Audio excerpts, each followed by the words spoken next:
वो समस्त संत एवं ब्राह्मण देवताओं, भक्तिमती करुणामती माताओं एवं बहनों एवं भगवान की पावनी कथा श्रवणार्थ पधारे हुए ऐसे भगवान के अनुरागी समस्त श्रोता सज्जनों, अनुष्ठानबद्ध इस आयोजन को पूर्ण हमारे यजमान के द्वारा और ब्राह्मणों के द्वारा किया गया ऐसे 18,000 श्लोकों का पाठ करने वाले ऐसे हमारे समस्त शास्त्री विद्वानगण एवं कथा में रस पीयूष करने वाले वृंदावन धाम से संबद्ध हमारे सम्माननीय प्रमोदाचार्य जी एवं परम स्नेही श्री संजय जी शास्त्री एवं आपके ही ग्राम के देवता पुजारी जी एवं भगवान ने जिनके हृदय में बड़ी सुंदर पावनी प्रेरणा की ऐसे हमारे प्रधान यजमान भैया श्री जगदीश जी प्रसाद पटेल बपड़ जी, श्री भवानी सिंह जी, श्री राजेंद्र सिंह जी, श्री ज्ञानेंद्र सिंह जी, श्री ब्रजेश कुमार जी, श्री मनीष कुमार जी, श्री राजकुमार जी। जिस सूक्ष्म जीवात्मा के निमित्त आयोजन हो रहा है ऐसी यजमान की पूजनीय स्वर्गीय श्रीमती भूलाबाई जी पटेल, जिनके पावन पुण्य स्मरण में इस आयोजन को किया जा रहा है और भगवान की कृपा से आज सप्तम दिवस की कथा का आरंभ हो रहा है।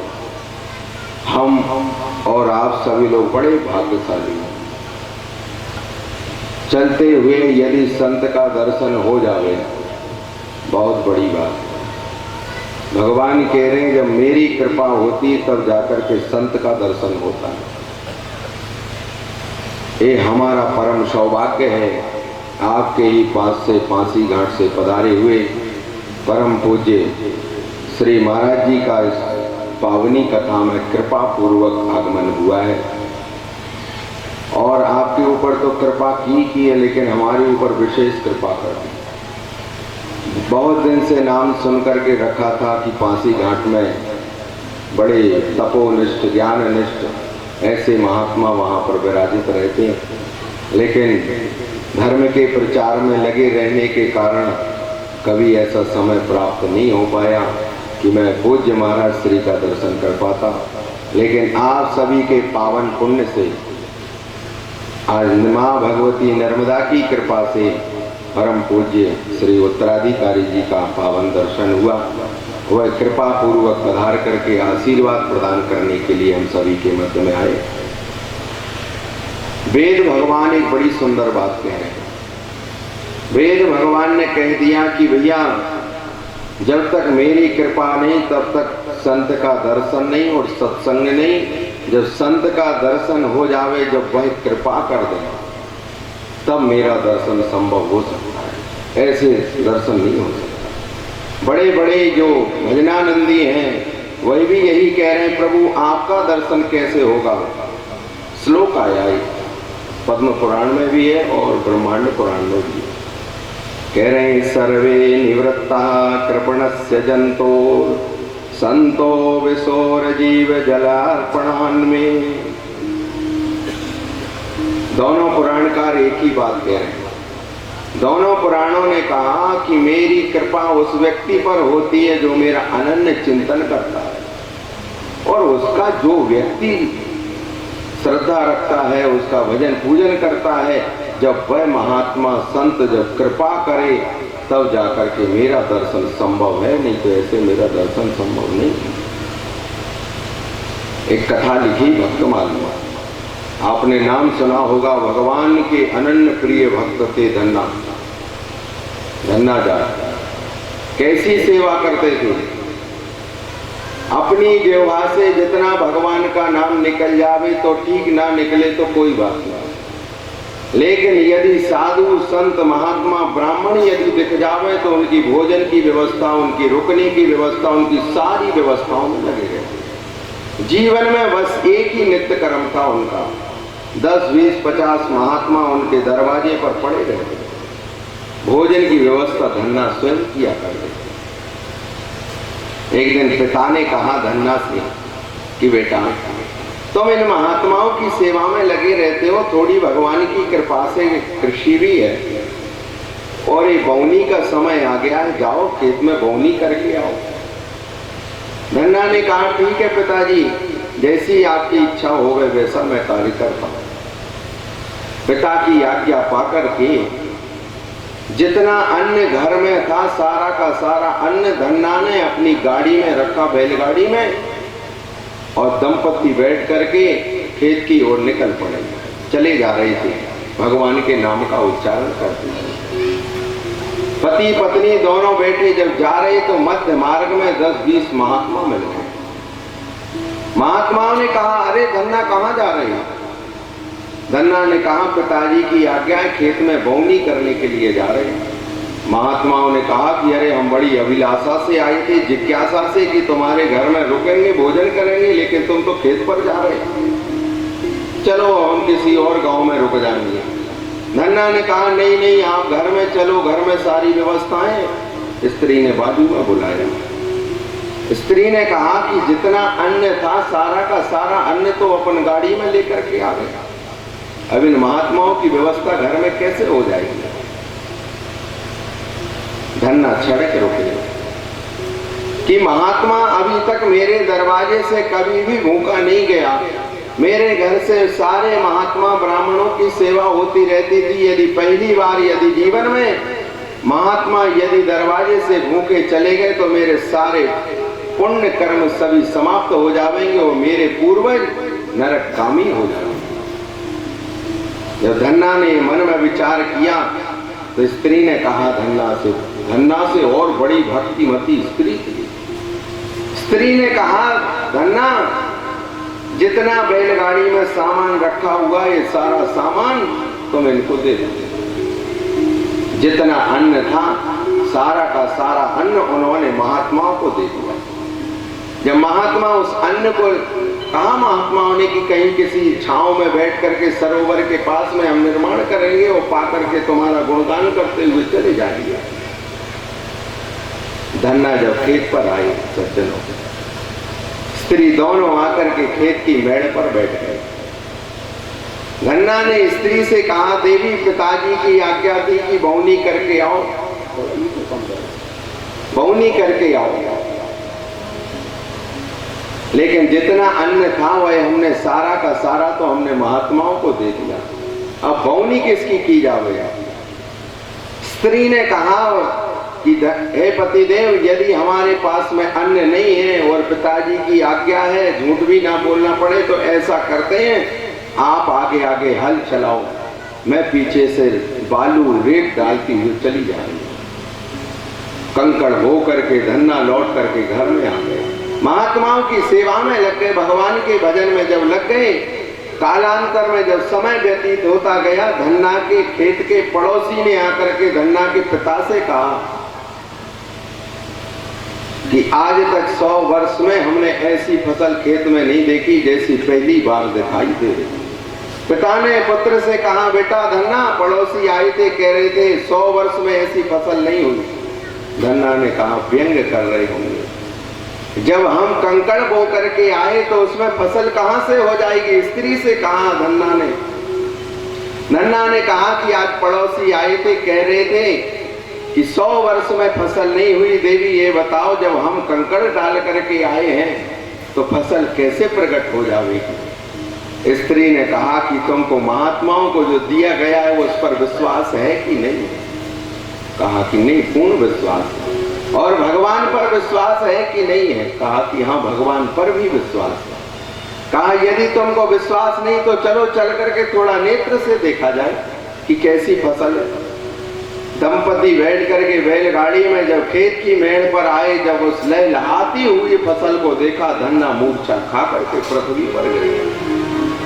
आज भगवान से कहा कि प्रभु, खेत में तो मैं कंकड़ डाल करके गया था, रेत की बालू को डाल करके गया था, आपने अनन्य कृपा की कि कंकड़ों में से भी अन्न को प्रकट कर दिया आपने। धन धन धन्ना जाट कली में, धन धन धन्ना जाट, धन धन धन्ना जाट इस कली में, धन धन धन्ना जाट जाके बिना भी बीज की खेती, कली में धन धन धन ना जात, जात की बिना बीज की खेती, कली में धन धन धन ना जात। एक बार जोर से कहिए धन ना जात की जय, भक्त वत्सल भगवान की जय। धन धन धन ना जात, कली में धन धन धन ना जात, ओ धन धन धन ना जात, कली में धन धन धन ना जात। हो जाके जाके बिना बीज की खेती, कली में धन धन धन ना जात। हो जाके बिना बीज की खेती, कली में धन धन धन ना जात।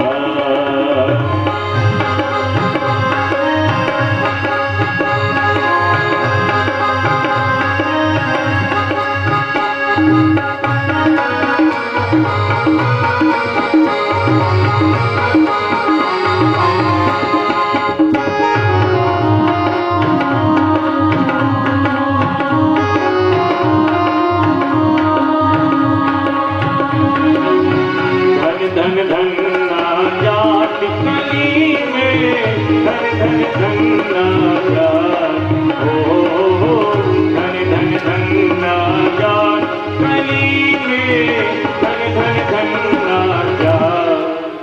जाके बिना बीज की खेती, कली में धन धन धन ना जात। बोलिए भक्त वत्सल भगवान की जय। जब ऐसी निष्ठा भगवान से बनती है, महात्माओं पर विश्वास होता है, तब जाकर के भगवान का दर्शन होता है, वो भगवान आकर के कृपा करते हैं। धन्ना की कथा क्या पुष्ट कर रही है?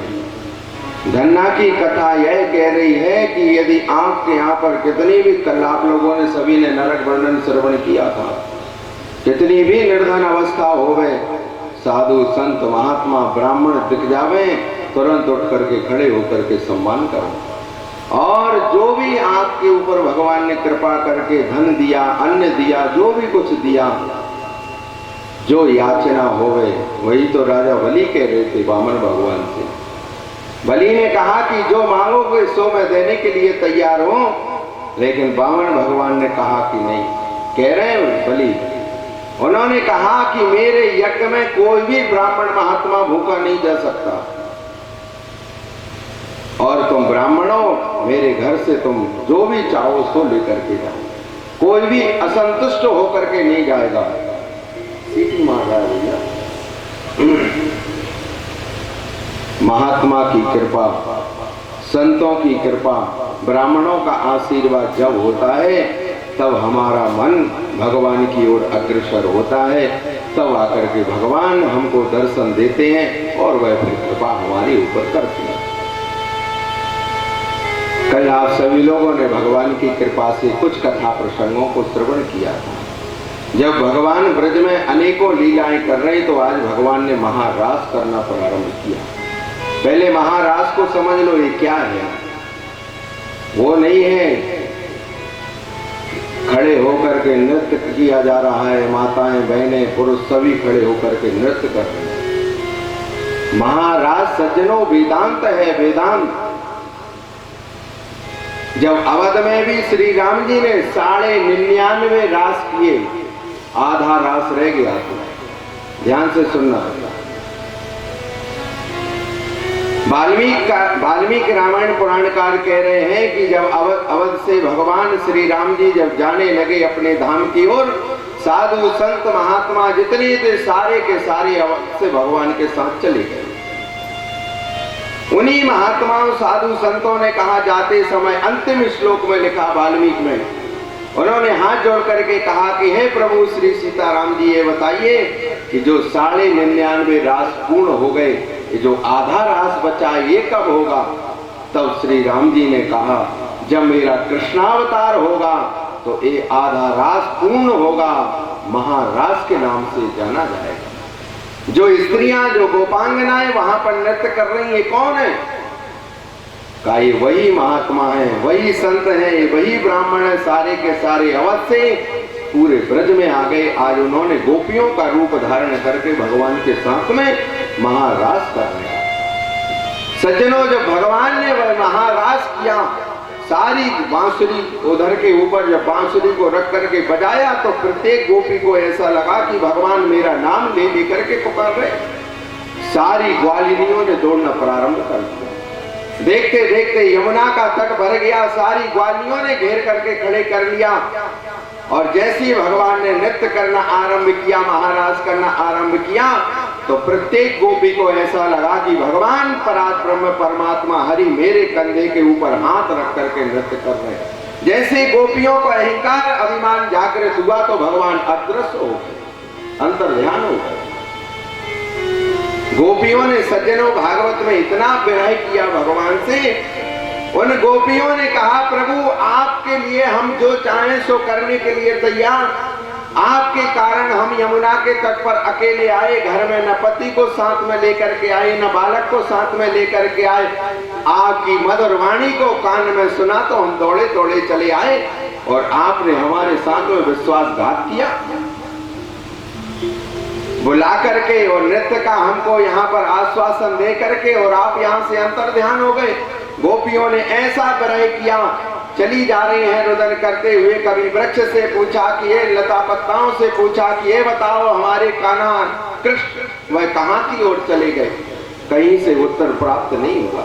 यमुना से पूछा कि हे यमुना ये बताओ, अभी अभी तुमने नंद का लाला यहाँ से जाते हुए देखा क्या? उन्हीं हम, लेकिन एक बाजू में खड़ी हुई गोपी ने कहा, ये यमुना नहीं बताएगी। क्यों? एक कवि तो बड़ा सुंदर भाव लिख रहे हैं। उन्होंने कहा कि जो यमुना में अंदर श्यामलता दिखाई दे रही है, तो गोपी कह रही है कि वही श्याम आकर के इस यमुना के अंदर प्रवेश कर गया, इस कारण इसका रंग परिवर्तित हो गया। जल में कभी श्यामलता दिखाई देती है क्या? नहीं। लेकिन भगवान के प्रवेश हो जाने के कारण इस यमुना के जल में से मुझे श्यामलता दिखाई दे रही। मुझे ऐसा लग रहा है कि इसके अंदर भगवान श्याम प्रवेश कर गए होंगे। लेकिन यमुना के अंदर से आवाज आई, कहा कि नहीं, कहा नीलम का जो पर्वत होता है वह ग्रीष्म ऋतु के कारण पिघल करके इस यमुना के अंदर प्रवेश कर गया। कई भाव किए। उन गोपियों ने बड़ा विरह किया, जावे कभी किसी से पूछे। चरण देखते हुए जा रही थी गोपियों ने देखा कि भगवान के चरण कहाँ तक दिखाई देते। यमुना तुम ही बताओ, चलिया कहाँ गया है? यमुना तुम ही बताओ, चलिया कहाँ गया है?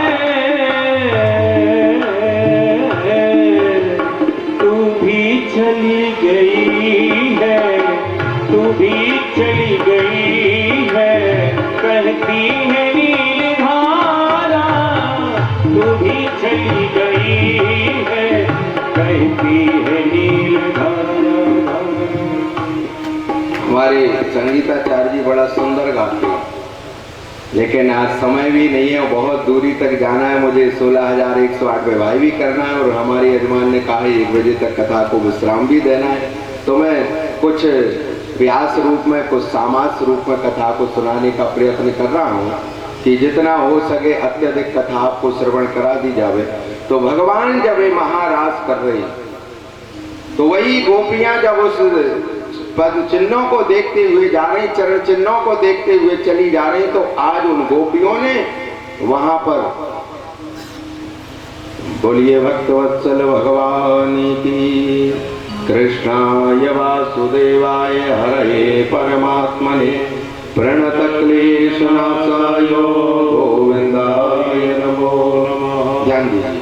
तो वही गोपियों ने देखा कि भगवान के वह चरण देखते हुए चली जा रही, तो उनको 2 चरण दिखाई दिए, एक भगवान का चरण और एक राधा जी का चरण।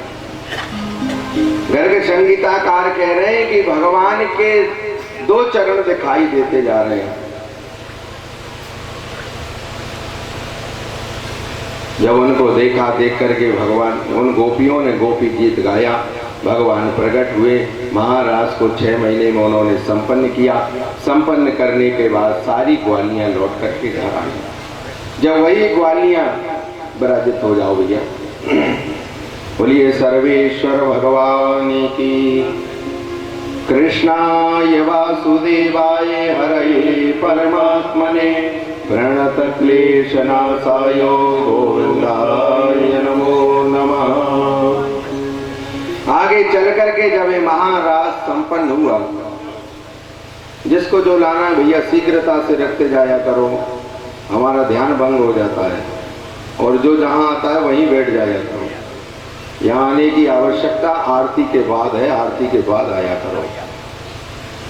अनो सवान रश्चक्षो परोक्षश्च त्रया सुता सवान रात काल न रहा संजयस्तस्ततः। महाराज भगवान ने जब ये संपन्न किया, जब वही गोपियों को कहा कि तुम अपने घर लौट करके आओ, तो उन गोपियों ने नेत्रों में आंसू भर करके कहा, उन्होंने कहा कि हे कृष्ण, ये बताओ, यदि हम यहाँ से लौट करके गए तो क्या अब हमारे पति हमको स्वीकार करेंगे क्या? 6 महीने तक हम यहाँ पर रहे, अब इसके बाद यदि हम लौट करके गए, बगैर बताए आए हुए थे, लेकिन ये बताओ अब वह पति हमको स्वीकार करेंगे कि नहीं करेंगे? बस इतनी कृपा करना कि हमारे पति परमेश्वरों की मति परिवर्तित हो जावे और हमको देख करके पूर्व से पहले से ज्यादा अत्यधिक प्रेम स्नेह करने लगे।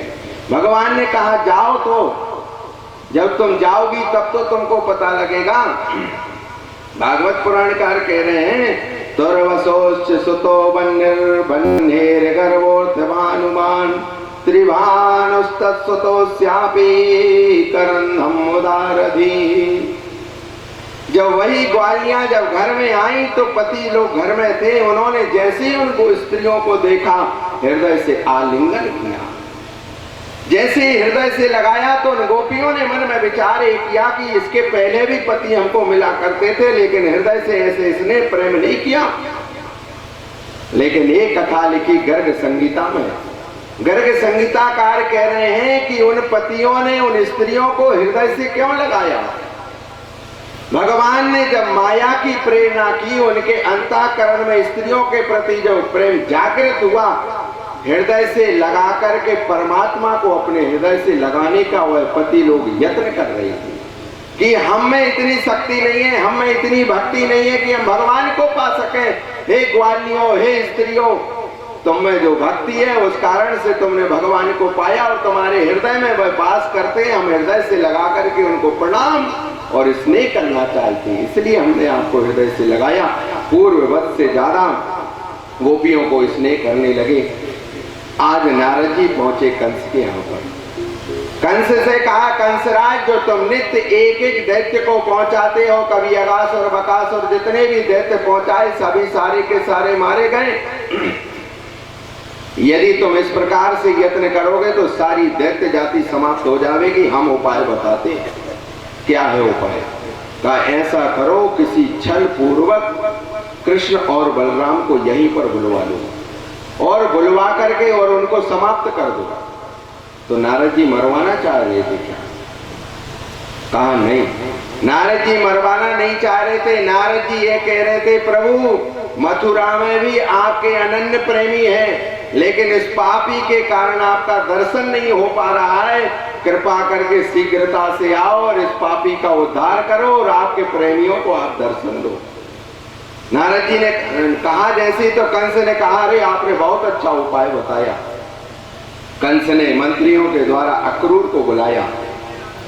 जैसे ही अक्रूर जी आए, अक्रूर जी से कंस ने कहा कि भैया मेरा एक कार्य है। कौन सा? कहा थोड़ा तुम ब्रज में चले जाओ, बाबा के यहाँ पर जाना, उन दोनों पुत्रों को लाना और उनसे कहना मेले का आयोजन रखा गया है, तुम सभी लोग चलो मेले में। अक्रूर जी तो समझ गए ये पापी पता नहीं किस पाप कर्म के कारण उन दोनों बालकों को बुला रहा है, अवश्य बुला करके उनको हत्या करेगा, मृत्यु दंड देगा। लेकिन डर के कारण जब अक्रूर जी जाने लगे, कंस कह रहा है ध्रुव सोचो त्रिभानुस्तुतोस्यापि पुत्रम पौरवमन्वभूतो। क्या लीला हुई जब आज अक्रूर जी ने सायंकाल में कंस के द्वारा सुना कि मुझे ब्रज में जाना है, तो प्रसन्नता में निद्रा नहीं आई रात्रि भर। पता नहीं मेरे पूर्व जन्म के कौन से पुण्यों का उदय हो रहा है जिस कारण से मैं जाऊंगा ब्रज में और भगवान का दर्शन करूंगा। कब से लालायित था भगवान को देखने के लिए, आज उन भगवान ने मेरे ऊपर कृपा कर दी। लेकिन जब ये भाव मन में बनावे तो नेत्रों से आंसू भी आने लगे कि पता नहीं प्रभु आपको बुला करके पापी क्या करेगा, ये कलंक मेरे माथे पर लगेगा कि अक्रूर ना जाता बुलाने तो भगवान के साथ में ये नहीं होता। बस इतनी कृपा करना, मैं आपसे अनन्य प्रीति करता हूं प्रभु, ये कलंक मेरे माथे पर न लग पावे। प्रातः काल उठे, रथ तैयार था कंस के द्वारा, उस रथ में बैठे। भागवत पुराणकार कह रहे हैं कि मथुरा से ब्रज की दूरी 1-1.5 घंटे की है, लेकिन प्रातः काल चले अक्रूर जी ब्रह्म मुहूर्त में और सायंकाल में पहुंचे ब्रज में। कहां रही आए। जैसे ही अक्रूर जी जब उस रथ में बैठे और उन अश्वों की जैसी उस बागडोर को हाथ में पकड़ा तो धड़ाम से रथ पर गिर जावे। प्रभु के मिलन में, वियोग में कि प्रभु मैं आ तो रहा हूं, आपका दर्शन करूंगा, बड़ा मेरा सौभाग्य, उस प्रेम के कारण मूर्छा आ जावे और कलंक के कारण भी मूर्छा आ जावे। जब जागृत अवस्था में होवे फिर रथ को चलावे, फिर मूर्छा आ जावे, फिर गिर जावे।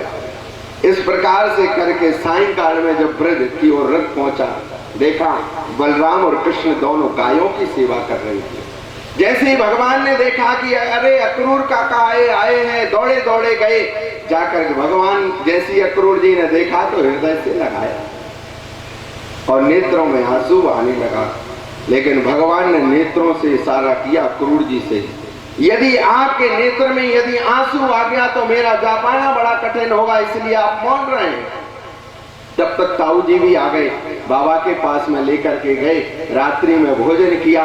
सारा वृत्तांत अक्रूर जी ने बताया कि भैया मथुरा में कंस ने मेले का आयोजन रखा है, सारे ब्रजवासियों को बुलाया है। बाबा प्रसन्न हो गए, कहा ठीक है सभी लोग चलेंगे। रात्रि में कुटिया में शयन कर रहे थे अक्रूर जी। भगवान गए और जाकर के जब पैर दबाने लगे तो अक्रूर जी ने देखा कि इतने कोमल पैर से मुझे कौन दबा रहा है, तो देखा भगवान सामने खड़े थे। अक्रूर जी ने कहा कि अरे प्रभु आप ये क्या कर रहे हैं, मेरी सेवा, मुझे आपकी सेवा करना चाहिए और आप मेरी सेवा कर रहे हैं। भगवान ने कहा नहीं नहीं, इस समय संबंध कौन सा है। कहा आप मेरे काका हैं, मैं आपका पुत्र हूं। लेकिन अक्रूर जी ने कहा कि प्रभु मैं चराचर के जितने जीव हैं, चाहे कोई भी देवता हो, मैं सभी से झूठ बोल सकता हूं, लेकिन मात्र आपसे झूठ नहीं बोल सकता। प्रभु कंस ने आपको दुरभिसंधि के कारण बुलाया है, पता नहीं मेले का आयोजन है भी कि नहीं है। उसने तो मात्र इतना कहा था कि दोनों को लेकर के आओ, तो मैं आपको लेकर के आया। और ये बात मैं सत्य बता देता हूँ, भागवत में कथा ये नहीं लिखी, गर्ग संगीताकार कह रहे और ब्रह्मांड पुराणकार। उन्होंने कहा, अक्रूर जी ने कहा प्रभु मैं जानता हूँ जब से आपका जन्म हुआ है तब से नेत्र पागल हो गए आपका दर्शन करने के लिए, लेकिन मन में अभिलाषा थी आपका दर्शन करने की, लेकिन उस पापी के कारण मैं आ नहीं पाया। यदि आ जाता तो मुझे मृत्यु दंड मिल जाता। तो भगवान ने कहा तो मृत्यु से डर रही थी क्या। कहा आपके दर्शन करने के बाद यदि मृत्यु भी मिल जावे तो भी कम है, लेकिन प्रभु मृत्यु से भय नहीं था, बस भय मुझे आपका था। कहीं मैं यहाँ आ जाता, किसी कारणवश यदि वो किसी दैत्य को पहुंचा देता और आपको कष्ट सहन करना पड़ता, ये मेरे लिए बड़ा भयंकर अपराध होता। इस कारण से मैंने नहीं आया। तो भगवान ने कहा सुनो, ये बात तुमने मुझे बताई तो बताई, लेकिन अब ये बात तुम किसी को भी मत बता देना। यदि ब्रजवासियों को बताओगे तो मेरा जा पाना बड़ा कठिन होगा। सभी लोग प्रातः काल उठे, सभी लोगों ने अपनी अपनी बैलगाड़ी को तैयार किया, सभी लोग जाने का यत्न करने लगे। ताऊ जी ने बाबा से कहा, बाबा हम लोग अक्रूर जी के साथ में आ रहे हैं, आप लोग चलो। कहा शीघ्रता से आना। अक्रूर जी जब रथ में बैठे, भगवान भी बैठने लगे। अनो सभा नरश्चक्षु परो चुक्षत्रया सुता प्रजायाम अक्रूरो सृंजयस्तस्वतस्तता।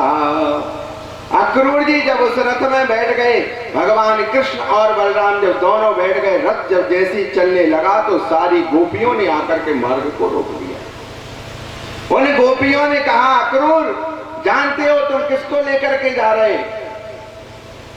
कौन है? कहा ये हमारे प्राण हैं। यदि तुमको इनको लेकर के जाना है तो हम सभी गोपियां मार्ग में लेट जाते हैं, हमारे ऊपर से रथ को निकालो, और जब हमारे प्राण निकल जावे तब हम लाला को जाने देंगे, ऐसे हम देने वाले नहीं हैं। अक्रूर जी ने जब भक्ति देखी उन गोपियों को तो भगवान की ओर देखा पीछे। प्रभु आपकी लीला है, आप ही समझाओ इनको। भगवान ने खड़े होकर के गोपियों से कहा कि गोपियों चिंता मत करो, बस आज गया कल रुका परसों लौट करके आ जाऊंगा। उन गोपियों ने कहा कि अरे आप 3 दिन की बात कर रहे हैं, हम तो एक क्षण एक निमिष भी आपके बगैर नहीं रह सकते। जब आप प्रातः काल जब गायों को वन में लेकर के जाते हैं तो हम दरवाजे पर खड़े होकर के आपकी प्रतीक्षा करते हैं आने की। आपके जाने की अंतिम दृष्टि होती है नेत्रों की, जब आप आते हुए दिखाई देते हैं तब उसके बाद हम कुछ और कार्य करते हैं। हमको न पति दिखाई देता, न पुत्र दिखाई देता, न परिवार कोई भी नहीं दिखाई देता, इतना स्नेह हम आपसे करते हैं। भगवान ने कहा मैं जानता हूं, लेकिन गोपियों मेरा कार्य है, इसलिए मेरा मार्ग अवरुद्ध ना करो। मैंने वचन दिया बड़ी शीघ्रता से जाऊंगा और तुरंत लौट करके आऊंगा। भगवान के समझाने पर गोपियों ने जब मार्ग को छोड़ा तो भगवान ने अक्रूर जी से कहा कि इतनी तीव्र गति से रथ को दौड़ाओ, यदि कहीं रथ धीरे चला, गोपियों ने कहीं मुझसे स्नेह में पुकार दिया तो मेरा जा पाना बड़ा कठिन होगा, ये मेरी अनन्य प्रेमिका है। अक्रूर जी ने देरी नहीं की, इतनी तीव्र गति से सज्जनों रथ को दौड़ाया। उन गोपियों की अंतिम दृष्टि रही रथ का पृष्ठभाग, भगवान का लहलहाता हुआ पीतांबर, मात्र अंतिम दृष्टि कि जब तक तुम लौट करके नहीं आओगे तब तक ये नेत्र कुछ नहीं देखेंगे। क्यों? कहा आपसे इतना अंतःकरण से हम स्नेह करते हैं। भगवान का धीरे धीरे रथ यमुना की तट की ओर पहुंचा। जैसे ही रथ यमुना की तट की ओर पहुंचा, अक्रूर जी ने भगवान से कहा प्रभु यदि आपकी आज्ञा होवे तो थोड़ा यमुना में स्नान कर लिया जाए। कहा ठीक है। क्या विलक्षण लीला हुई सज्जनों, ध्यान से सुनना।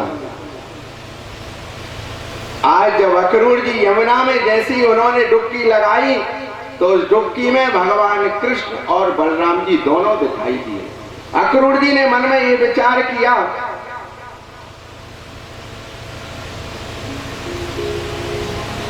बोलिए सच्चिदानंद भगवान की।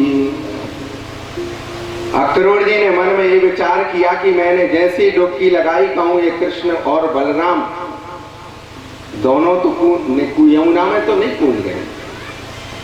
तो जल के बाहर सिर निकाल करके देखा तो भगवान बैठे थे रथ में। पुनः जब डुबकी लगाई तो डुबकी लगाते हुए देखा भगवान कृष्ण बैठे हैं, बलराम जी बैठे, प्रहलाद जी बैठे, ध्रुव जी बैठे, बड़े बड़े देवता बैठे और भगवान के अनन्य भक्त भी बैठे हैं। जब उनका दर्शन किया अक्रूर जी आए, साष्टांग प्रणाम किया भगवान को। भगवान से कहा प्रभु आपका ये दर्शन करने का सौभाग्य मात्र इस प्राणी को मिला है। क्यों? कहा आपका चतुर्भुजी रूप दर्शन, सारे देवताओं का दर्शन और जितने आपके अनन्य प्रिय भक्त हैं मैंने उनका सभी का दर्शन किया। ये आपकी कौन सी लीला है? अब आप ऐसा करो, जब मथुरा में प्रवेश करो तो सबसे पहले घर में चलना।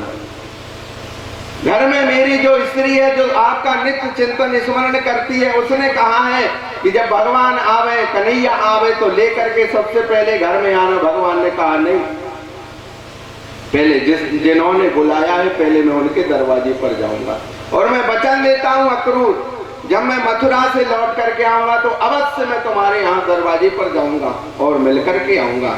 भगवान का धीरे धीरे करके रथ मथुरा की ओर पहुंचा। अभी समय रह गया था, सूर्य अस्ताचल की ओर जाने में अभी समय रह गया।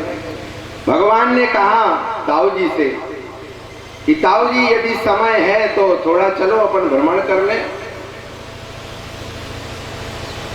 देखो, भागवत पुराणकार और वाल्मीकि दोनों क्या सुंदर व्याख्या कर रहे हैं यहाँ पर।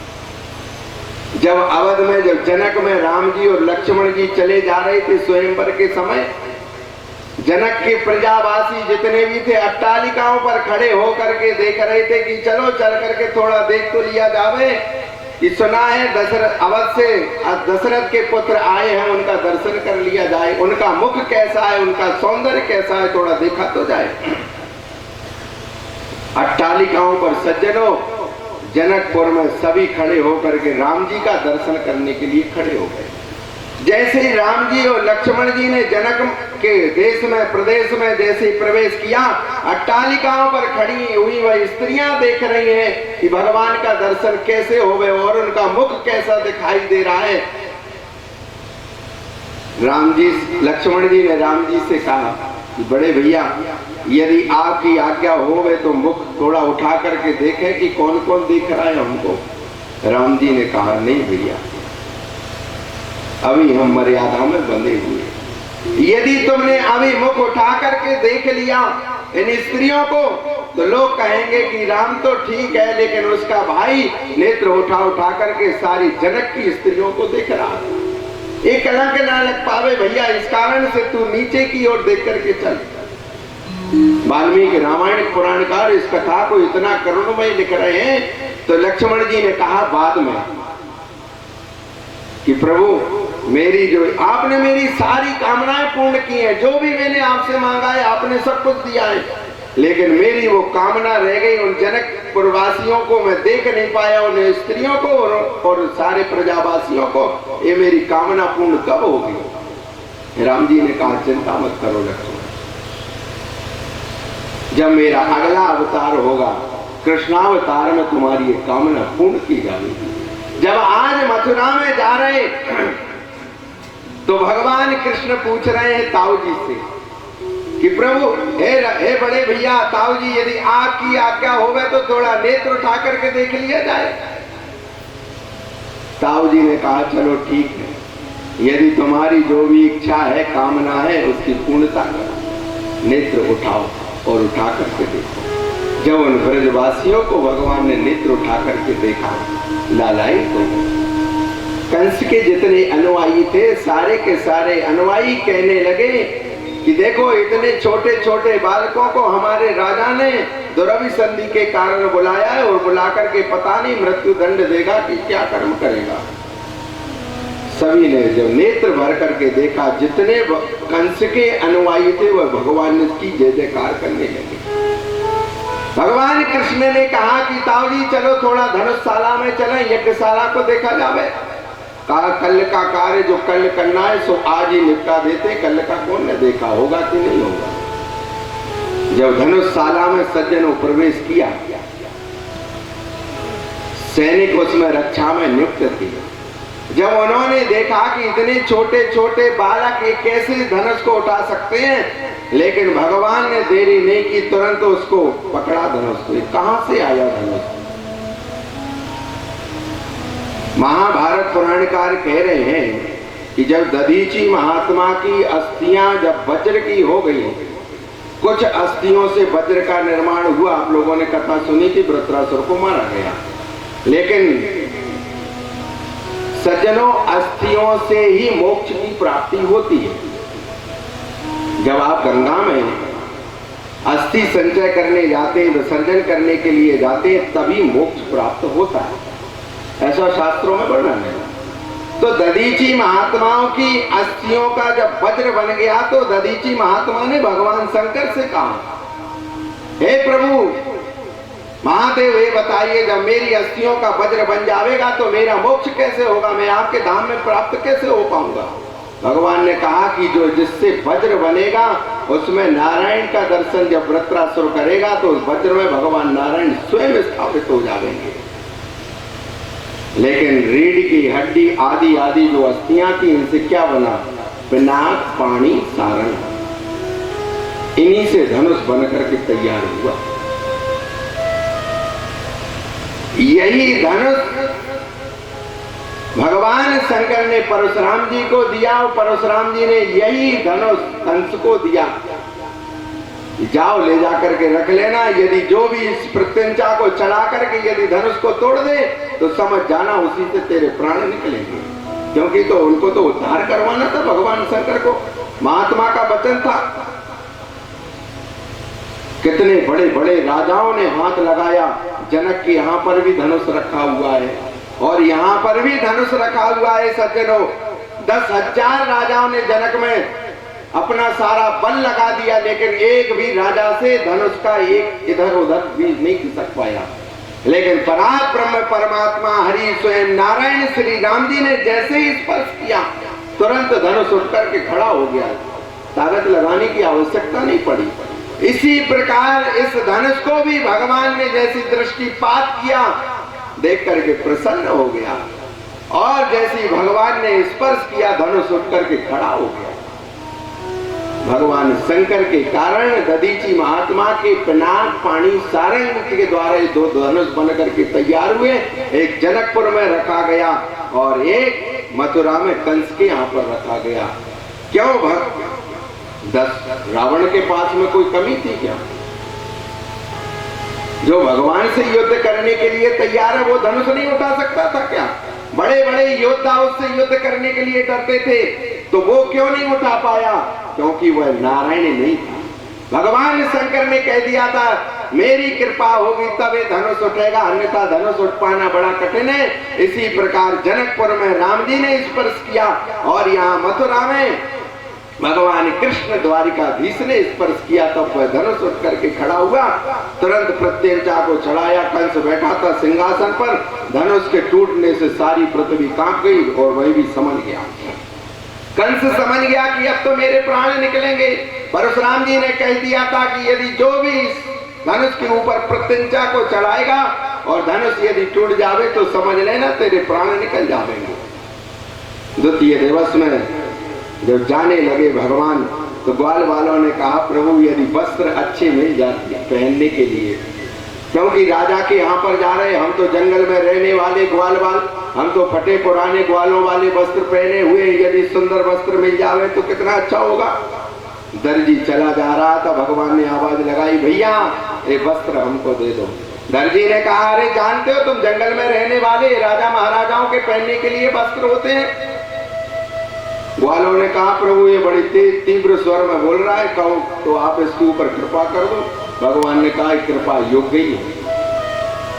तुरंत भगवान ने एक मुष्टिका का प्रहार किया, दर्जी का उद्धार किया। जितने भी वस्त्र थे सभी ग्वाल वालों ने कहा लाला ये वस्त्र बन नहीं रहे हैं, क्या किया जावे। सभी गए। भगवान का एक अनन्य भक्त रहता था दर्जी, उसके यहाँ पर सभी ने वस्त्रों का निर्माण किया। ग्वालों ने कहा वस्त्र भी अच्छे बन गए, लेकिन गले में माला नहीं है, यदि माला और पड़ जावे तो कितना अच्छा होगा। भगवान का एक अनन्य भक्त था जिसका नाम सुदामा माली था, वो जा रहा था। भगवान ने कहा भैया लाओ पुष्पों की माला दो। सुदामा ने कहा कि जीवन में अभी तक जितनी मालाएं बनाई हैं सारी की सारी व्यर्थ चली गई। क्यों? आज मेरा सौभाग्य का उदय हुआ है और जितने पुष्प हैं ये भाग्यशाली हुए। क्यों? कई वर्ष हो गया मुझे नित्य माला बनाते हुए, लेकिन आज जिस माला को मैं आपके गले में डालूंगा आज मेरा जीवन सार्थक हो गया और ये पुष्प भी सार्थक हो गए कि आपके मस्तिष्क के ऊपर जाकर के शोभायमान होंगे। सुदामा नाम के माली ने माला बना करके भगवान के गले में डाली। ग्वालों ने कहा कि वस्त्र भी अच्छे बन गए, गले में माला भी डल गई, प्रभु मस्तिष्क के ऊपर चंदन और नहीं है, यदि चंदन मिल जावे तो कितना अच्छा होगा। 3 जगह से टेढ़ी एक स्त्री चली जा रही थी। भगवान ने देखो कितनी मधुर वाणी में बोला। क्या कह रहे हैं? कह रहे हैं स्वाहितस्ततोरसुरकुर्वै तस्य चित्ररतस्तता कुब्जातिलकं महाबेजो। हे सुंदरी आज कुब्जा ने जीवन में पहली बार अपने कान से सुना सुंदरी 3 जगह से टेढ़ी थी सज्जनों। जब आज कुब्जा ने सुना कि जीवन में किसी ने मुझसे पहली बार सुंदरी कहा तो मुड़ करके वो देखा भगवान की ओर। जब जैसे ही मुड़ करके देखा, भगवान से पूछा, क्या आपने मुझसे सुंदर क्यों बोला? मैं 3 जगह से टेढ़ी दिखाई दे रही, मैं आपको कहां से सुंदर दिखाई दे रही हूं? भगवान ने कहा कि सुनो, तुम्हारा रूप, आकृति, रंग देख करके मैंने सुंदर नहीं कहा तुमको। परमात्मा तो मन को देखते हैं, कि रूप आकृति को देखते हैं।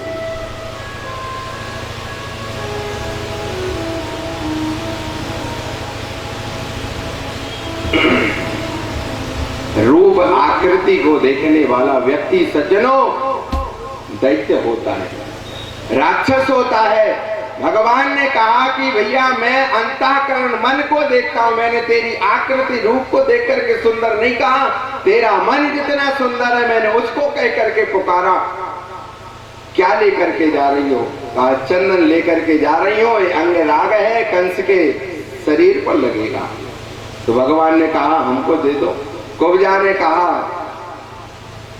ने कहा कि प्रभु यदि ये चंदन यदि आपके मस्तिष्क पर लगेगा तो मेरा जीवन सार्थक हो जाएगा। जैसे ही सज्जनों कुब्जा ने चंदन भगवान के मस्तिष्क पर लगाया, लेकिन भागवत पुराणकार कह रहे हैं कि कुब्जा भगवान को देख करके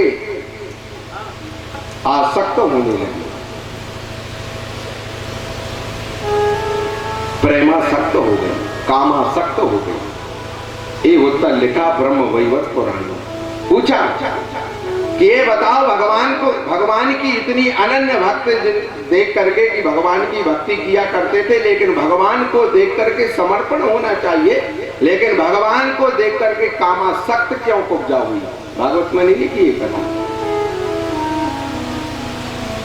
3 जगह से टेढ़ी थी। भगवान ने अपना श्री चरण कुब्जा के अंगूठी के ऊपर रखा और दोनों पावन हाथों से सिर को पकड़ा और जैसे ही खींचा चट चट करके तीनों जगह से सीधी हो गई। ऐसी पावन सुंदरी दिखाई देने लगी। कुब्जा ने पीतांबर भगवान का पकड़ करके कहा कि प्रभु आप मेरे घर में चलें। भगवान ने कहा अभी नहीं, लेकिन समय के बाद मैं तेरे घर में अवश्य आऊंगा। तो कुब्जा गई घर में, उसने सुंदर सैया का निर्माण किया कि भगवान आवेंगे और इस सैया के ऊपर शयन करेंगे। तो ब्रह्म वैवर्त पुराणकार कह रहे हैं कि भगवान को देख करके कुब्जा आसक्त क्यों हुई? तो ब्रह्म वैवर्त पुराणकार ने कहा जो कुब्जा है ये भगवान की स्त्री है, भगवान की ही पत्नी है। ये पृथ्वी कौन है? कहा ये पृथ्वी भगवान की ही पत्नी है। पापाचरण बढ़ जाने के कारण 3 जगह से टेढ़ी हो गई थी। कंस के पाप के कारण 3 जगह से टेढ़ी हो जाने के कारण भगवान ने कहा ये कुब्जा एक रूप से तुम मेरी स्त्री भी हो, पत्नी भी हो, क्योंकि पृथ्वी रूपी ही वह कुब्जा थी जो 3 जगह से टेढ़ी हो गई।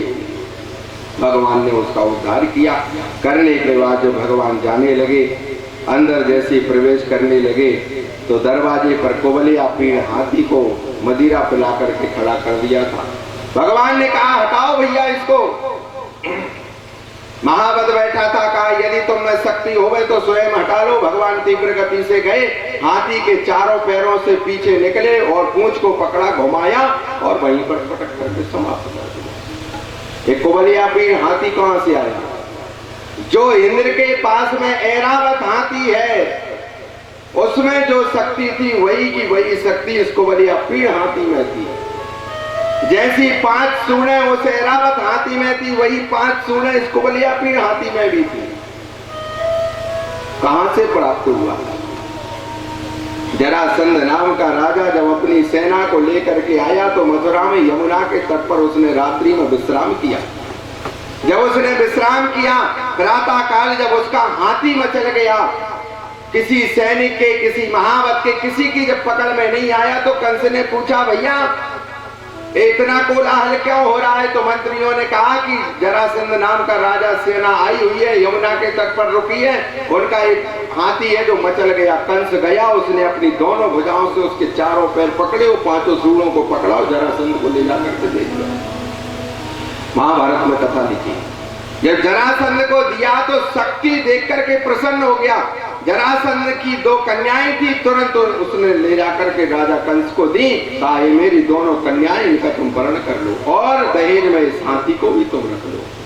जब उस हाथी को दिया, उस पर बैठ करके जाता था, कई युद्ध की विजय प्राप्त की थी कंस ने। भगवान ने कुबलयापीड़ हाथी का उद्धार किया, चाणूर और मुष्टिक के साथ में भगवान ने उद्धार किया। कंस सिंहासन पर बैठा था, भगवान तीव्र गति से गए, सबसे पहले चोटी को पकड़ा और कंस को नीचे फेंका। भगवान आकर के हृदय पर गिरे, कंस के प्राण निकले। बोलिए कंस निसूदन भगवान की जय। राजा परीक्षित ने पूछा कि ये बताइए कंस की चोटी क्यों पकड़ी? भगवान ने कहा कि मैंने कंस मामा की चोटी इसलिए पकड़ी कि जब मेरी माँ रथ में बैठ करके जा रही थी, जब आकाशवाणी हुई तो कंस ने सबसे पहले मेरी माँ और उसकी बहन की चोटी पकड़ करके तलवार उठा करके मारने का यत्न किया था। तो मैंने तभी मन में विचार कर लिया था कि पापी, तूने जिस स्त्री की चोटी पकड़ करके और हत्या करने का यत्न किया, मैं तेरी चोटी पकड़ करके फेंकूंगा। इस कारण से भगवान आए और उन्होंने आकर के कंस की चोटी को पकड़ करके फेंका और भगवान उसके विग्रह पर गिरे और धीरे धीरे करके कंस के प्राण निकल गए। कौन है कंस? 7 भाई और भी थे जिनको भगवान बलराम जी ने उद्धार किया। कह रहे हैं पूर्व जन्म में भगवान शंकर के अनन्य भक्त थे। गर्ग संहिता में कथा लिखी है और ब्रह्मांड पुराण में लिखी है। पूर्व जन्म में भगवान शंकर को नित्य 1000 कमल पुष्प अर्पित किया करते थे। नित्य जावे सरोवर में से कमल पुष्प को तोड़े, भगवान शंकर के लिए अर्पित करें। एक दिन 8 भाई जब भगवान शंकर के ऊपर जब वह पुष्प अर्पित करने लगे तो नासिका मार्ग से सुगंधी ले ली। जैसी नासिका मार्ग से सुगंधी ली, कमल पुष्पों को भगवान के ऊपर अर्पित किया, पाषाण लिंग में से भगवान सांब सदाशिव प्रकट हो गए। उन्होंने कहा, अरे पापियों, तुम मेरी इतनी अनन्य भक्ति करते हो, तुमने मेरे ऊपर झूठा पुष्प अर्पित किया, मैं श्राप देता हूं, जाओ जाकर के तुम्हारा भयंकर योनि में जन्म हो गए। उन्होंने श्राप दिया। 8 भाई जब चरणों में गिरे तो भगवान शंकर ने कहा कि तुमने मेरे ऊपर जो नित्य कमल पुष्प अर्पित किए हैं, इस कारण से प्राण निकलते समय किसी के हृदय पर भगवान नहीं बैठते, लेकिन प्राण निकलते समय स्वयं साक्षात हरि तेरे हृदय पर विराजित रहेंगे, तब तेरे प्राण निकलेंगे। ये भगवान शंकर का वरदान था और उन्हीं का श्राप था, जिस कारण से दैत्य बन करके आए। भगवान ने कंस का उद्धार किया, गए कारागार में, माता पिता को बंधन से मुक्त किया। पिताजी ने कहा, बेटा तुमने बल पौरुष बहुत पाया है, जाओ कुछ दिन वेद पढ़ करके आओ। पाठशाला सांदीपनी आश्रम में उज्जैन में आए, वहां पर 64 दिन रह करके उन्होंने अल्प मात्र विद्या को पाया। 64 विद्याएं हैं सज्जनों, 64 दिन नहीं है वह। आप सभी लोग यही बताते हैं कि भगवान 64 दिन रहे और उन्होंने विद्या अध्ययन किया और लौट करके घर आए, लेकिन जो प्रमुख प्रमुख विद्याएं थी भगवान तो सब जानते थे, लेकिन उन विद्याओं को भगवान ने सीखा। सीखने के बाद लौट करके भगवान आए। द्वारिका में भगवान 14 वर्ष तक रहे। 11 वर्ष भगवान ब्रज में रहे और 14 वर्ष मथुरा में रहे। जरासंध ने 17 बार आक्रमण किया। भगवान थक गए। एक दिन ताऊ जी से कहा, ताऊ जी ये मैं 17 बार इससे आक्रमण कर चुका हूं, अब तो शरीर थक गया है, अब तो मेरा जाने का मन कर रहा है, कहीं कोई निर्माण कर लिया जाए, छुप करके रहेंगे। ताऊ जी ने कहा कि वह मन में क्या विचार करेगा, सारे मथुरावासी क्या कहेंगे। गर्ग संहिता में सज्जनों एक विचारणीय कथा लिखी है। जब जरासंध बार बार आक्रमण करने लगा तो भगवान की सभा लगी हुई थी, सारे मथुरावासी खड़े हुए थे और भगवान ने कहा, भैया ये रोज रोज आक्रमण हो रहा है, कहां तक युद्ध होगा, बड़े बड़े सैनिक मारे जा रहे हैं। तो एक यादव उठ करके खड़ा हुआ, बोला जब से तुम आए हो तब से ही हमारे मथुरा के ऊपर आक्रमण हो रहा है। भगवान से इतना ही कहा, भगवान को दुख हो गया कि अरे पापियों, तुम्हारे कारण मैं युद्ध कर रहा हूं, नहीं तो मैं काय को व्रत छोड़ करके आता। तुम्हारी रक्षा के लिए तो मैं यहाँ पर हूं। लेकिन एक यादव ने उठ करके खड़े होकर के कहा, उलायना दे दिया, तुम्हारे कारण ये सारी हमारी दुर्दशा हो रही, ना तुम आए होते, ना ये युद्ध होता, ना आक्रमण मथुरा के ऊपर होता। भगवान को ये बात हृदय में लग गई। सचिन कुछ नहीं कहा भगवान ने। 17वीं बार जब जरासंध आया, भगवान ने युद्ध किया, ताऊ जी से कहा कि भैया अब मैं इस मथुरा में नहीं रहूंगा। भगवान ने समुद्र के अंदर द्वारिका का निर्माण किया। 18वीं बार जैसी जरासंध ने आक्रमण करने के लिए आया, भगवान पर्वत के ऊपर चढ़े, समुद्र मार्ग से गए, द्वारिका में प्रवेश कर गए। जरासंध ने मन में विचार किया कि ये पर्वत के ऊपर दोनों भाई चले, सारे पर्वत में आग को लगा दो। जैसी अग्नि को लगाया, धुंध हो करके सारा पर्वत जल गया। जरासंध ने ये समझा कि दोनों पुत्र जल करके समाप्त हो गए। जय जयकार करते हुए लौट करके चला गया। भगवान द्वारिका में जाकर के निवास करने। इस कथा ने हमको क्या संदेश दिया?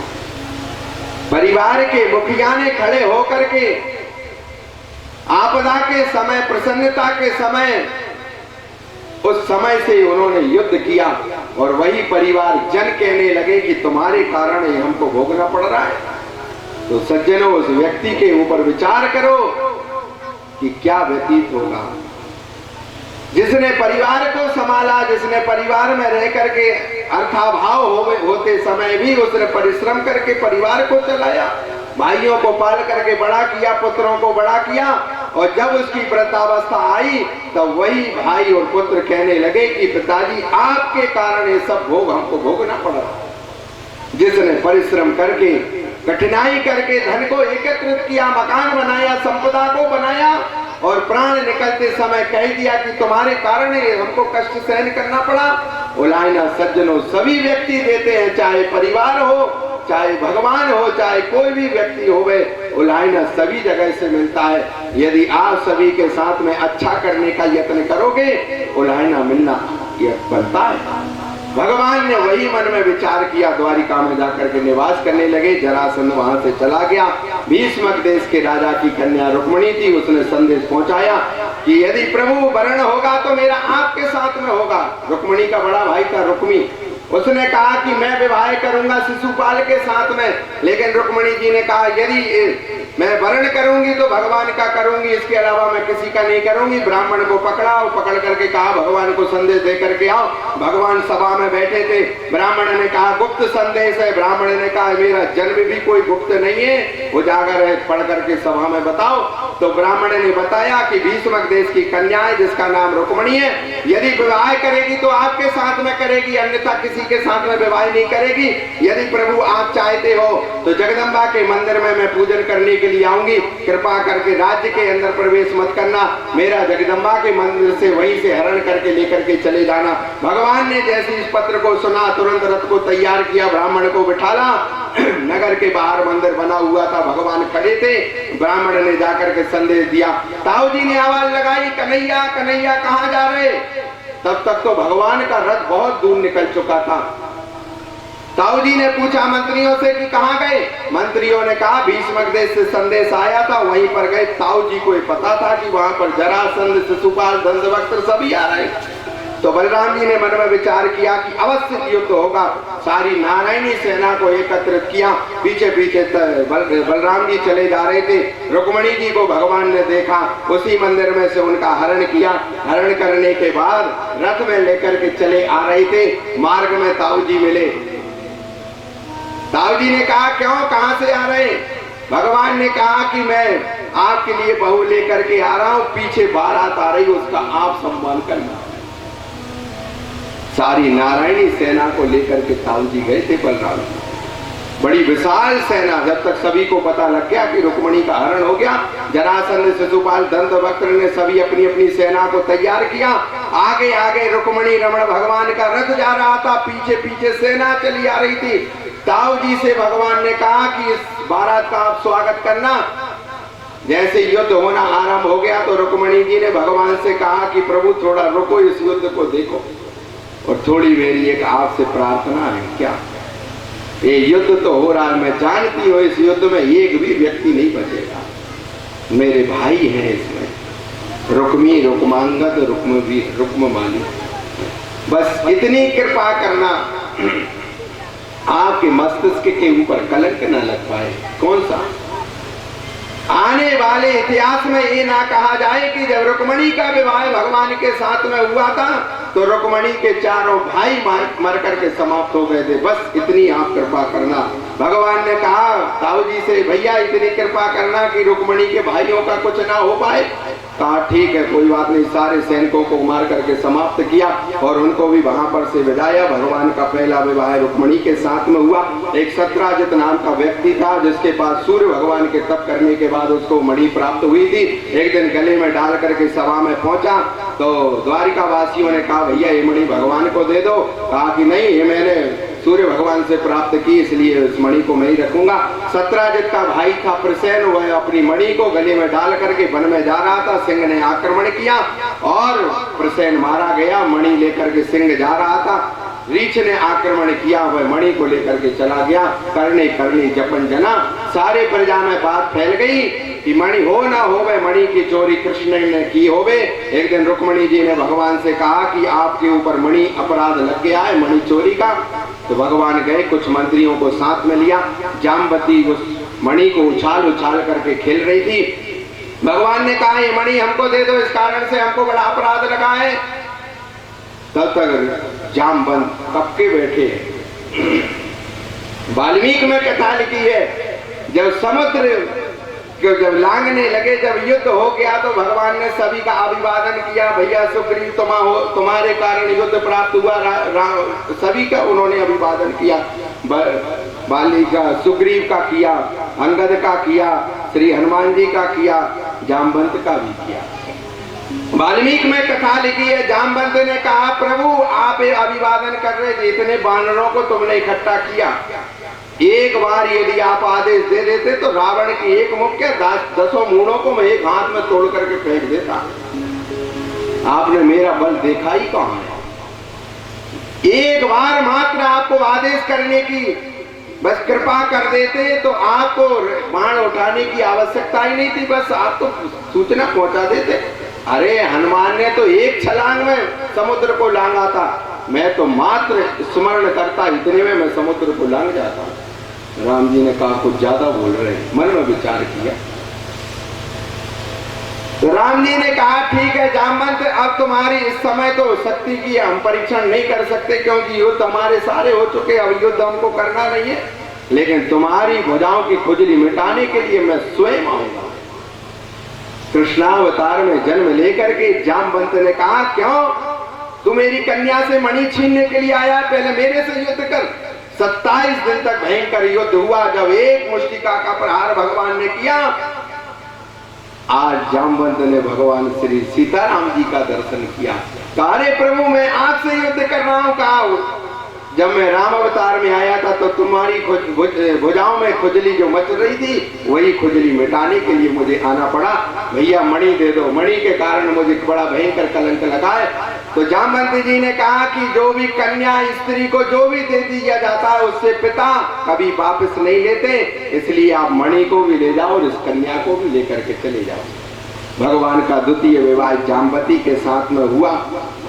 तृतीय विवाह सत्राजित की कन्या थी सत्यभामा, भगवान का सत्यभामा के साथ में विवाह हुआ। एक दिन भगवान पांडवों से मिलने के लिए इंद्रप्रस्थ गए तो रथ में बैठ करके गंगा के तट पर भ्रमण कर रही थी, यमुना के तट पर। तो वहीं पर एक स्त्री तप कर रही थी। भगवान ने अर्जुन से कहा कि भैया इस स्त्री से पूछ करके आना क्यों इतना कठोर तप कर रही हो।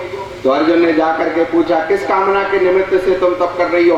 उसने कहा कि मैं सूर्य की पुत्री हूँ, मेरा नाम कालिंदी है, यदि विवाह करूंगी तो मैं भगवान से ही करूंगी। भगवान ने अर्जुन ने आकर के भगवान से कहा प्रभु चौथे विवाह की तैयारी कर लो। क्यों?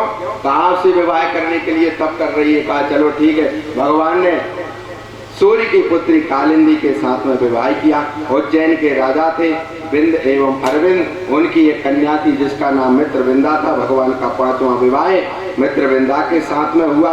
कौशल देश के राजा थे, उनकी कन्या का नाम नागनजिति था। भगवान ने नागनजिति के साथ में विवाह किया। भद्रा नाम की एक कन्या थी, भगवान ने भद्रा नाम की कन्या के साथ में विवाह किया। भगवान का 8वां विवाह सुभद्रा नाम की कन्या के साथ में हुआ। भगवान के 8 विवाह इस प्रकार से हुए। भौमासुर जावे जिस राज्य में आक्रमण करे, वहां से राजकन्याओं को पकड़े ला करके बंदी बनावे।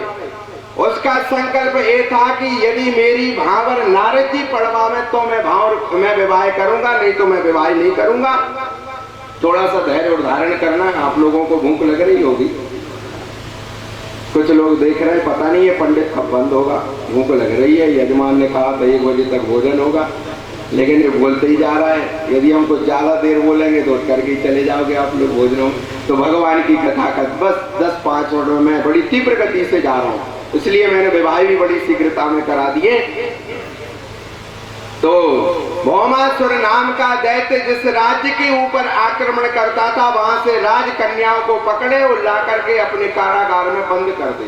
उसका संकल्प था कि यदि नारद जी आवे तो मैं विवाह करूंगा, नहीं तो मैं विवाह नहीं करूंगा। 16,100 कन्याओं को बंद कर लिया। नारद जी एक दिन भगवान के पास में गए कि प्रभु एक बड़ा भयंकर युद्ध करने वाला व्यक्ति है, उसका नाम भौमासुर है। उसने 16,100 रानियों को बंदी बना करके रख लिया, कृपा करके आप उससे युद्ध करो। भगवान गए, भौमासुर का उद्धार किया और 16,100 कन्याओं को मुक्त किया। उनसे कहा कि अपने अपने राज्य में चली जाओ। उन राजकुमारियों ने कहा कि प्रभु आप ही बताइए, जब इसने हमको कारागार में डाल करके बंद कर दिया, यदि अब हम लौट करके जाएंगे तो कोई राजकुमार हमसे विवाह करेगा क्या? तो भगवान ने कहा कि तुम्हारी क्या इच्छा है? 16,100 रानियों ने कहा कि हम आपको ही वर्ण करना चाहते हैं। भगवान ने कहा ठीक है। इसी प्रकार भगवान के 16,000 विवाह हुए। भगवान बड़ी सुंदर सुंदर लीलाएं कर रहे हैं। रुक्मिणी के यहाँ पर पहले पुत्र प्रद्युम्न का जन्म हुआ, उसका हरण हो गया और हरण होकर के जब दैत्य लेकर के गया समुद्र में फेंक दिया, मछली ने उसको निगल लिया। मछली को मल्लाह ने पकड़ा, ले जा करके राजा को दे दिया। राजा ने पाकशाला में कार्य करने वाली स्त्री को दे दिया। जब उस स्त्री को दिया तो देने के बाद जब उसने मछली का भेदन किया तो इसमें से पुत्र प्रद्युम्न निकले। उसने धीरे धीरे करके उनको बड़ा किया। कालांतर में वही स्त्री जब एक दिन भोजन परस रही थी तो उसने प्रद्युम्न ने कहा कि तुम मुझे देख करके कामासक्त क्यों हो रही हो? तो उसने कहा कि तुम मेरे जन्म जन्मांतर के पति हो और जिसने तुम्हारा हरण करके फेंका है इसी व्यक्ति ने तुम्हारा हरण करके लेकर के आया है। कहा ठीक है, कौन हो तुम? कहा कि मैं तुम्हारे भगवान शंकर के कारण तुम्हारा मरण हो गया। तो पुराण में कथा लिखी, काम ने जब आक्रमण किया तो भगवान ने अपनी कोपाग्नि के द्वारा जला करके उसको समाप्त कर दिया था। जब काम की पत्नी रति जब रोने लगी तो भगवान शंकर ने कहा जब कृष्ण भगवान का विवाह होगा तो रुक्मिणी के गर्भ से यही प्रद्युम्न नाम से कामदेव प्रकट होंगे और पाकशाला में जाकर के तुम कार्य करो। ये वही रति थी। प्रद्युम्न ने विवाह किया और प्रद्युम्न ने युद्ध करके उसको समाप्त किया। लौट करके द्वारिका में आए। इन्हीं प्रद्युम्न के यहाँ पर अनिरुद्ध का जन्म हुआ, जो बाणासुर की कन्या के साथ में उषा के साथ में इन्होंने विवाह किया। भगवान ने बाणासुर के साथ में युद्ध किया। इस प्रकार की बड़ी सुंदर सुंदर लीलाओं को किया। 16,108 विवाह किए भगवान ने। एक एक पत्नी से 10-10 कन्या, एक एक पुत्र का जन्म हुआ। एक दिन भगवान अपने छोटे छोटे पुत्र पौत्र आदियों के साथ में क्रीड़ा कर रहे थे, गेंद खेल रहे थे। जब गेंद जाकर के सूखे कुएं में गिर गई, छोटे छोटे बालकों ने आकर के देखा कि अरे इसमें विशाल गिरगिट पड़ा हुआ है। चिल्लाते हुए गए, दादा दादा क्या हुआ? कहा अरे सूखे कुएं में तो देखो विशाल जीव पड़ा हुआ है। भगवान ने जैसी कृपा दृष्टि की तो बड़े सुंदर रूप में प्रकट हो गया। पूछा देखो गिरगिट रूप में जो राजा नृग पड़े हुए थे क्या परिचय दे रहे हैं? अहम ही ओ राजो नृगो। आप मुझे नहीं जानते, भगवान से कह रहा है। भगवान ने पूछा तुम कौन हो, इस योनि में कैसे आए? तो वही कह रहा है अहम ही ओ राजो नृगो, मेरा नाम राजा नृग है। भगवान ने मन में विचार किया कि परिचय तो ऐसे दे रहा है जैसे हम लोग देते हैं, तुम जानते नहीं हो हमको, हम कौन है? फलाने मंत्री के लड़का है, फलाने पटेल के लड़का है। ऐसे परिचय दे रहा है। तो राजा नृग ने कहा, तो भगवान ने कहा ये योनि कैसे प्राप्त हो गई?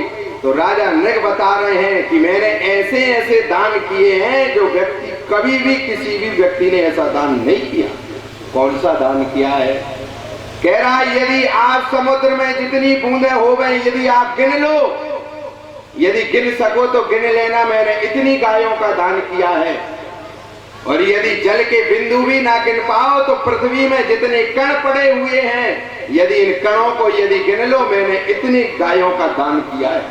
भगवान ने कहा जब तुम इतना दान कर चुके तो फिर नृग योनि में कैसे आए? कहा मेरे से प्रत्यवाय हो गया था। एक अप्रतिभ ब्राह्मण था जो कभी गाय का दान नहीं लेता।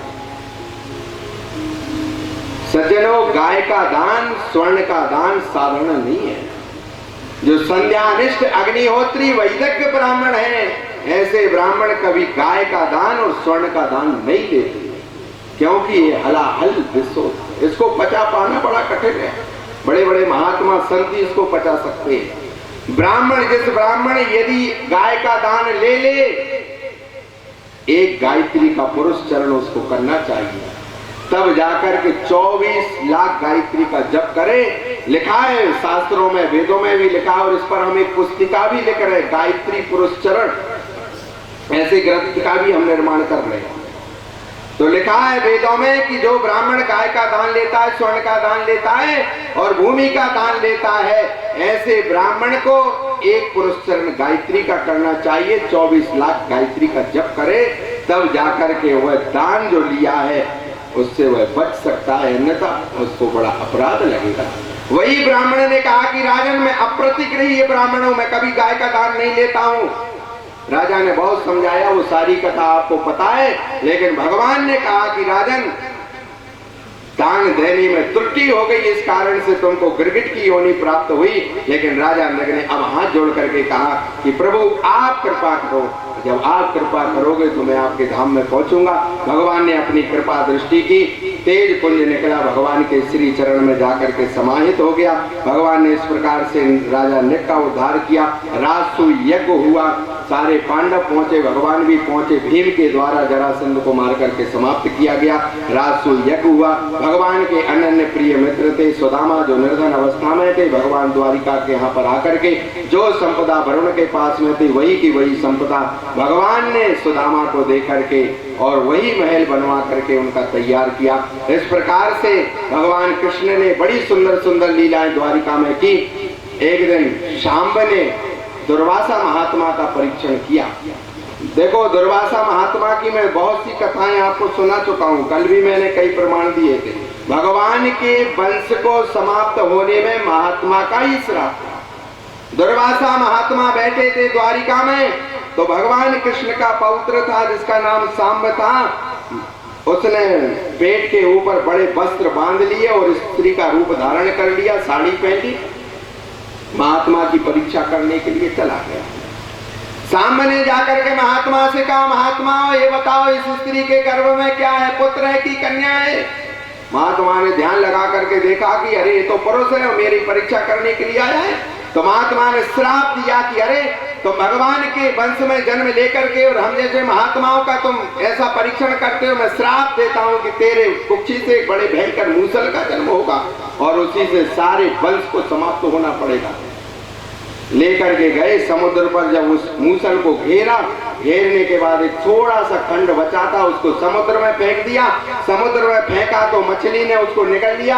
मल्लाह ने उस मछली का छेदन किया, जो खंड मिला था उसने घिस करके एक बाण की नोक पर उसको लगा लिया। जब बाण की नोक पर लगाया, घर में बहुत अपशगुन होने लगे। तो भगवान ने कहा प्रभासक क्षेत्र में चलते, वहां पर जाकर के हम भंडारा करते हैं, ब्राह्मण भोजन करावेंगे। तो गए प्रभासक क्षेत्र में, किसी भोजन पर से जब युद्ध होना आरंभ हो गया तो सारे परिवार जन जो घिसा था मूसल को, उससे एक एलका नाम की घास प्रकट हुई थी सज्जनों। वही एलका नाम की घास को उखाड़ उखाड़ करके सारे व्यक्ति आपस में लड़ने लगे। भगवान ने दृश्य देखा, अरे मेरे वंश में, मेरे परिवार में क्या हो रहा है, सभी लोग भोजन पर से लड़ रहे। भगवान एक वृक्ष के नीचे जाकर के बैठ गए और उद्धव को कुछ संदेश दिया। भगवान ने उद्धव से कहा कि अब मेरे जाने का समय हो गया। भगवान अपना एक चरण इस पर रखे थे, तालू दिखाई दे रहा था। वहां से शिकार करने वाले मल्लाह ने देखा कि कोई मृग है। जब उसने बाण को छोड़ा, भगवान के श्री चरण में आकर के लगा, रक्त की धारा निकलने लगी। वह मल्लाह आकर के रोने लगा। भगवान ने कहा, मेरे से पहले तू मेरे धाम में चला जा, ये तो महात्मा का श्राप था जिस कारण से मुझे भोग भोगना पड़ा। धीरे धीरे भगवान ने 11 स्कंद में कुछ उपदेश उद्धव जी को दिया और उद्धव को संदेश देने के बाद भगवान का पावन श्री विग्रह धीरे धीरे करके आकाश मार्ग की ओर चल गया। 7वां दिन हुआ, तक्षक सर्प आया, उसने राजा परीक्षित को डसा। डसने के बाद प्राण निकले। जन्मेजय ने कहा कि मैं सर्प यज्ञ करूंगा, सारी सर्प जाति को समाप्त कर दूंगा। महात्माओं के कहने पर उन्होंने उस यज्ञ को विफल किया। करने के बाद कालांतर में 11 स्कंद में कुछ कलियुग राजाओं का वर्णन है।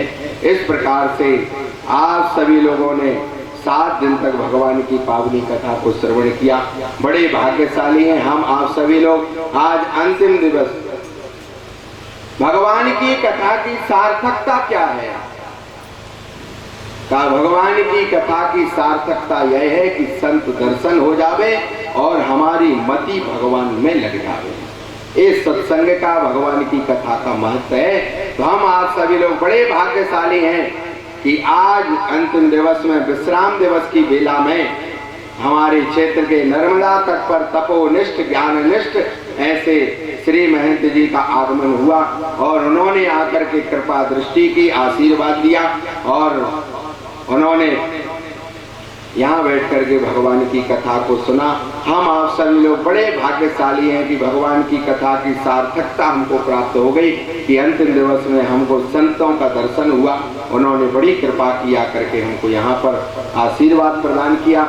मैं परात ब्रह्म परमात्मा हरि से प्रार्थना करता हूँ कि 7 दिवस में मेरी वाणी के द्वारा कथा कहने में, श्लोक गायन में यदि कोई अपराध हुआ होवे, क्योंकि ये कलिमलग्रस्त वाणी है, अपराध तो हो ही जाता है कहने में, लेकिन मैं उन भगवान के चरणों में निवेदन करता हूँ कि मेरी वाणी से यदि कोई अपराध हुआ होवे तो वह भगवान मुझे क्षमा करें।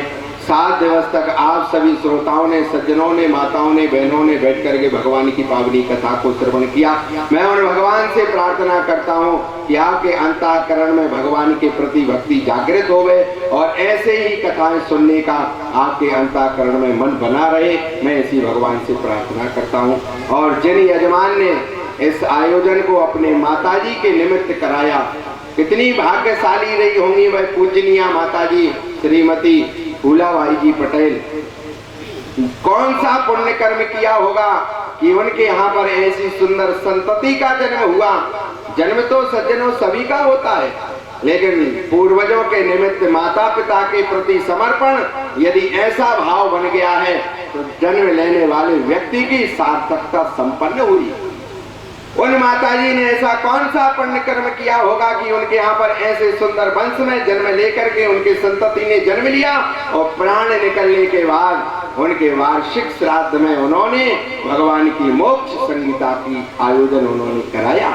ये उनका कोई साधारण पुण्य नहीं है, उन्होंने अवश्य कोई बड़ा ही पुण्य कर्म किया होगा कि ऐसे पुत्र को पाकर के वही भी धन्य हो रही होंगी और वही भी धन्य हो रहे हैं कि उनके पुण्य के कारण ये आज भगवान का कार्य निर्विघ्न संपन्न हुआ। क्योंकि शास्त्रकार कह रहे हैं कि श्रेयांसी बहुत विघ्नानि, भगवान के कार्य में बड़े विघ्न आते हैं, इसलिए पुण्य कर्म से भगवान की कथा निर्विघ्न हुई। ये बड़े भाग्यशाली हैं, मैं उनकी भूरी भूरी प्रशंसा करता हूँ और भगवान से मैं प्रार्थना करता हूँ कि हमारे यजमान के ऊपर ऐसी ही कृपा दृष्टि बनाए रखें और उनके वंश में वृद्धि होती रहे और उनके यहाँ पर भगवान किसी भी प्रकार की कोई भी कमी ना होने दें। मैं भगवान से प्रार्थना करता हूँ कि उनके वंश में वृद्धि होती रहे और ऐसे ही भगवान के आयोजन उनके परिवार में होते रहे। मैं इसी भगवान से मेरी विनम्र प्रार्थना है। और इसी प्रकार उनके सारे परिवार ने ऐसा लगा ही नहीं कि जगदीश जी कथा करा रहे हैं, उनके जो पूरा परिवार है ऐसा लग रहा था सारे परिवार के, ब्रजेश जी, राजकुमार जी, जो भी परिवार के सदस्य सभी ने बढ़ चढ़ करके बड़ी उत्साह से इस कथा में संलग्न होकर के अपना सहयोग प्रदान किया।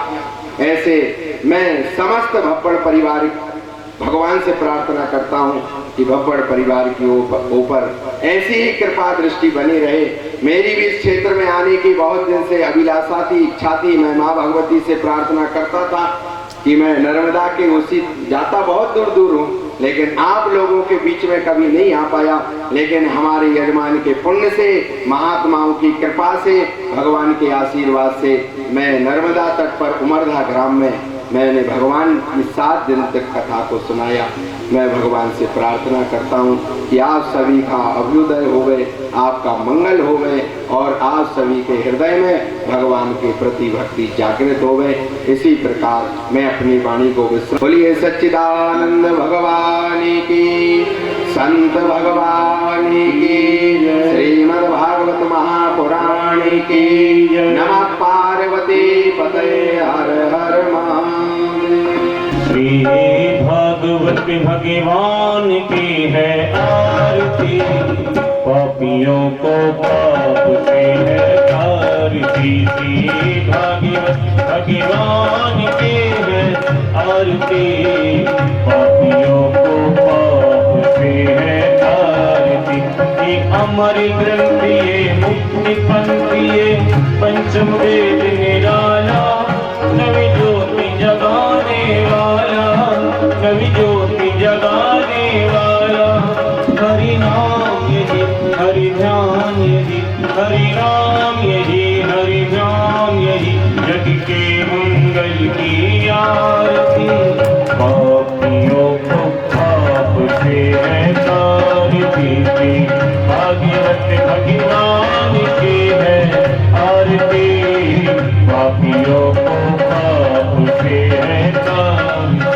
ये शांति गीत पावन पुनीत, पापों को मिटाने वाला, हरि दरस बनाने वाला। ये दुख करनी ये दुख हरी, ये दुख करनी ये दुख हरी, श्रीमद्दूतन की आरती। पापियों को पाप से भागवत भगवान की है आरती, पापियों को पाप से है तारती। ये मधुरी बोल जगपंथ कौन, सन्मार्ग बताने वाला, बिगड़ी को बनाने वाला, बिगड़ी को बनाने वाला, बिगड़ी को बनाने वाला। श्री राम यही घनश्याम यही, श्री राम यही घनश्याम यही, श्री राम यही घनश्याम यही, श्री राम यही घनश्याम यही। प्रभु की महिमा की आरती, पापियों को पाप से है तारती। भागवत भगवान की है आरती, पापियों को पाप से है तारती, पापियों को पाप से है तारती। परमपिता परमेश्वर की असीम अनुकंपा, मां नर्मदा की गोद, संत श्री मौनी जी महाराज एवं त्यागी जी महाराज जी के सानिध्य में जीवन यापन कर रहे ग्राम उमरदा के बंधुजन श्री रामनाथ के मंदिर प्रांगण में उपस्थित ग्राम से माताएं मैंने क्षेत्र से पधारे समस्त क्षेत्रवासी मेहमानजन अतिथिगण, बड़े ही भगवत कृपा का विषय है। आज परम पूज्य श्रद्धेय स्वर्गीय नानी मां फूलाबाई जी की श्राद्ध पक्ष के पुण्य स्मृति में मामा जी श्री जगदीश प्रसाद जी भप्पड़ जी के द्वारा श्री रामनाथ के मंदिर पर श्री भगवत कथा का आयोजन किया गया। बंधु, आप सभी के सहयोग से प्रति वर्षानुसार हमारे श्री राम जानकी मंदिर पर विगत बहुत वर्षों से भगवत कथा का आयोजन होता रहा है। आप सभी इसमें सहभागी रहे हैं। साक्षी रहे हैं। इसी क्रम में आज भब्बड़ परिवार के द्वारा हमारे बीच पूज्य श्री आचार्य रामकृपाल जी महाराज जी के द्वारा हम सभी ने भगवत अमृतपान ग्रहण किया।